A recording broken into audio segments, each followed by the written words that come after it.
Alright, y'all, D-Lo back with another one.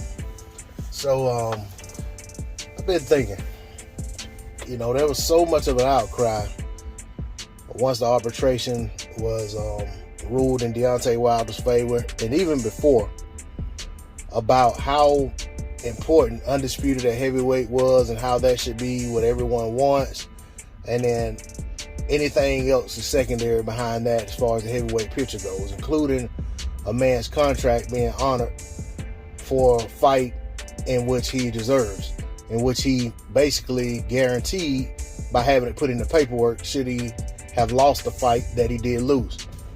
Okay, we know that when Deontay Wilder and Anthony Joshua were the two guys with all the belts in the heavyweight picture, Undisputed wasn't the most important thing to the same people that are saying Undisputed is the most important thing now. When Andy Ruiz and Deontay Wilder had all the belts, Undisputed wasn't the most important thing.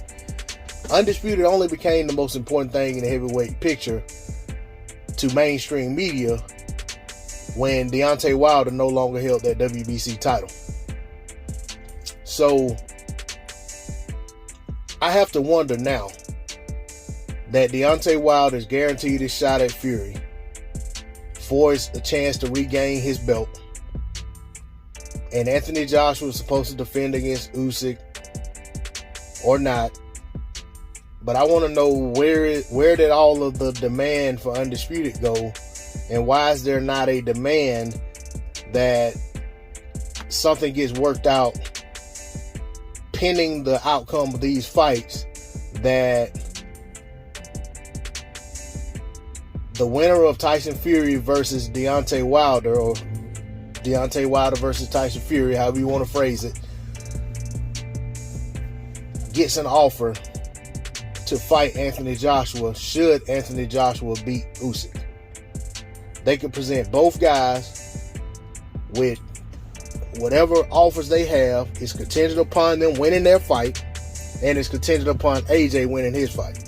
And I'm not saying this has to be all on Eddie Hearn, but my point is that the sides can come together and make this happen. And I'm wondering why there's no push for that. And for those who will say that that's just too many moving parts, you don't put a fight together depending on who wins, that's already happened many times in boxing.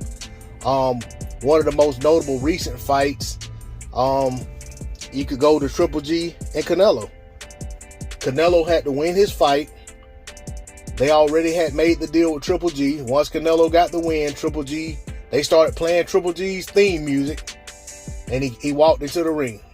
Canelo says, "Triple G, you're next, my friend," and they done it. Same thing with Joshua and Vladimir Klitschko. Joshua won his fight.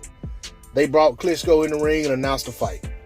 Deontay Wilder and Fury, their fight was made prior to Fury winning his tune-up fight over in the UK. You can go back to Holyfield and Tyson. Mike Tyson and Holyfield had agreed to fight, but Tyson lost to Buster Douglas. Riddick Bowe and Lennox Lewis had agreed to fight. Lennox Lewis lost to Oliver McCall. They agreed to fight again. Bowe went tooth and nail with Galata and ended up having to rematch Galata. Because they just looked at it like after that performance, the Lewis fight wasn't going to be, as marketable. So throughout history, fights have been made pending the outcome of other fights. So there's no reason that if Undisputed is as important to everyone as they say it is, there's no reason that they can't put together a package for the winner of Wilder Fury to face Joshua, contingent upon Joshua getting past his next opponent.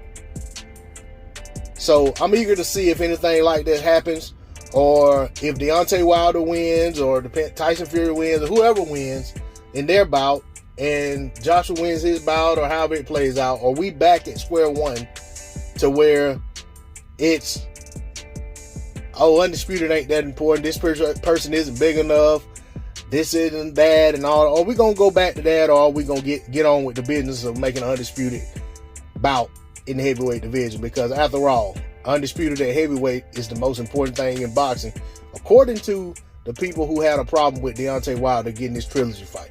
That's all I got to say on the subject. D-Lo 404 Boxer. Like, share, comment, subscribe. I'm out. Peace.